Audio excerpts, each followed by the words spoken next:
Assalamu alaikum ustaz. Dinimiz en жеңил деп айтып келебиz, бирок мага кыйын болгондой болуп жатат дейт.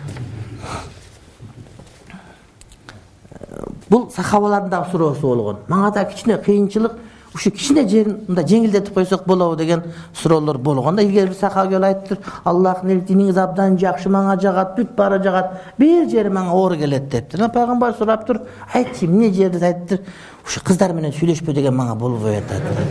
Ушул жерди урап берип койсоңуз, калганы сонунда мага намаз, таравилер, жырга окуга барасың. Ушу кыздар менен сүйлөшпө деген ушу мага кичине оор келет дептир. Айттыр, дептир, анда макул деп карап тур дептир. Şu kişiler gelip sen avuşkalar gelip çoğun apağın mene söylüyorsa kандай? Astagfirullah deptir. Maylanda karıp kalıp.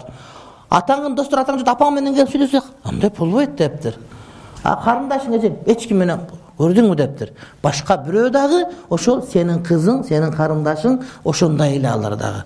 Adamga çündürüp aytıp bergende janagı masele жеңилдеп кетет turmatı bir. Oşon üçün an çündürüp aytış gerek. Adamlarga çündürüş gerek. Adamlarga çündürüp turup ele urşa bergende bolboyt. Ben daratты ar bir namazga bir darat alam. Sebebi üzürlü adamman. Bir namaz bütkü daratım buzulup kalat. Oşondoy bolsa üzürlü bolot da tuğrabı deyit. Ova üzürlü bolot. Bir namaz bütküçü darat buzulu verse bu adam üzürlü bolot da. Namaz nuvağı bütküçü emes. Namaz okup bütküçü daratı buzulu vere turgan bolsa bu adam üzürlü bolot. Bir namazı toluk okup albay turgan adam üzürlü adam bolot tuğra. Бирок кээде жетип калат. Бирок көпчүлүгү убактанда болбойт. Биз көпчүлүк өкүм беребиз. Эмне себептен билбем, кичинем дашказанымды оорутуп алганмын, ошого ушундай боло берет. Анан таямымды алып жүрдүм. Тез ала бер өзүмө кыйын болуп калды. Анан кайра ойлонуп көңүлүм татпай дарат алам. Bir daratım 2-3 namazga жетсе го жакшы болор эле. Ар бир намазга ала берип өзүм дагы тажадым чынында. Albatta eğer de şunda kılış gerek bolsa kıyamatga çeyin jasay berem. Bирок tуура эмес жасап жатпаймынбы? Кудай жеңил кылса дагы өзүм оорулотуп жүрбөй элеминби? Ушуну көптөн бери сурай албай жүрөм. Ашказанымды дарылатам буйруса. Ошол дарылатканга чейин простатит оорум күчөп кете турган болду. Дарыгер менен кеңешкенден кийин билинеби же айтор билбейм, чынында көп убакта ушинтип келем. Ушул маселемди жүрөгүмдү күмөн кылбай так айтып берсеңиз, biz sizdi Allah üçün жақшы көрөбүз. Алдын чоң рахмат сизге. Аллах Таалам разы болгон болсун. Эки дүнө бактылыгын берсин. Амин дейт. Ахаббакумуллах.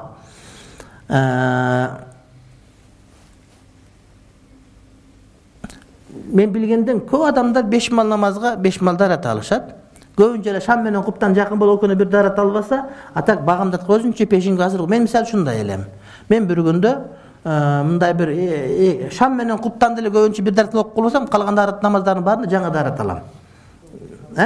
Ошон үчүн мен ойлойм бул жакшы эле болот. Анан экинчиден бул Кудайдын сизге берген сыноосу.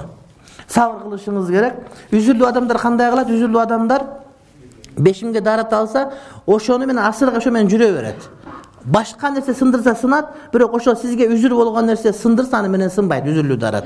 Ошого бешим калас, бешимдин убагына асырга чейин каалаганда казан афилдин баарын окуй бересиз деген сөз болот. Анан бутуңузга жылуу кармаңыз, масы кийиңиз, бутуңузга мас тартып алыңыз.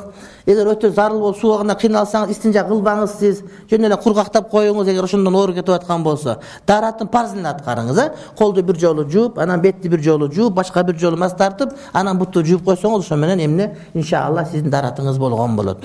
Кээ бирлер шалпылдап суу алып, дарат алгандан карасаң, гусул алгандай болуп калат, анан үшүп калат. Андай кылба, азыраак кылсаңыздар иншалла бардыгы ордуна келе берет. Мамлекеттин мыйзамдары, конституция, кылмыш жаза кодекси, жаранды кодекс жана башка мыйзамдар менен өкүм чечим чыгарган соттордун кыяматта жоопкерчилиги кандай болот? Деги эле юриспруденция менен алектенүүгө шарият кандай карайт?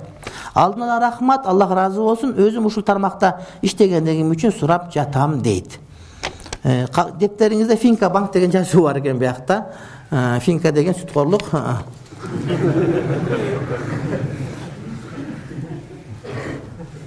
Мен билем, ал эмес жакын туугандарым да бар, Финка менен иштешип үйлөрүн алдырып коюп, үй жок калгандар көп. Ошон үчүн бул жакшы эмес.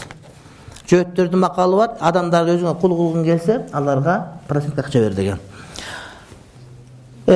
Юриспруденция алектенгенди мен жакшы деп айтат элем. Antkeni ошол деле ошол биздин мыйзамдар менен көп айкаша турматты бир тууганым. Анан мыйзамдардын бардыгында ушундай гана жаза берилиш керек эмес, балким ушуга мындай жаза бериш керек деген нерселер сөзсүз түрдө келет да. Анан ошон үчүн мындай бир адамдар мамлекеттин мыйзамдарында сот болуп иштесе болобу дегенде мен иштеш керек деп айтат элем. Анткени сиз колуңуздан келишинче адилеттүүлүккө жакын кылганга аракет кыласыз. Бир мисал. Азыр жеке мен өзүм элдин баарын акыл үйрөтүп атып, намаз үйрөтүп атып, мисал үчүн өзүм окуп аткан намазым 100% туура деп гарантия бере албайм. 100% тууралыкка дайыма аракет кылам. Ошолдой эле соттордогу дайыма тазалык аракет кылыш керек. Ошол мыйзамдын ичинен ошол Кудайга жага турган жолун тандап алганга аракет кылса, мен ойлойм бардыгы ордуна келет. Кыяматта сурала турган маселе эмне үчүн сен 100% аткарган жоксуң деген суроо болбойт, балки эмне үчүн сен 100% аракеттенге, абсолюттук тууралык аракет кылган жоксуң деген суроо болот да. Эмнеге 100% болгон жок деп суроо болбойт. Эмне үчүн 100% аракет болгон жок деген суроо болот. Ошон үчүн күн сайын аракет кылыш керек. Күн сайын аракет кылыш керек. Иншалла Кудай таалам ага иншалла жакшылык берет.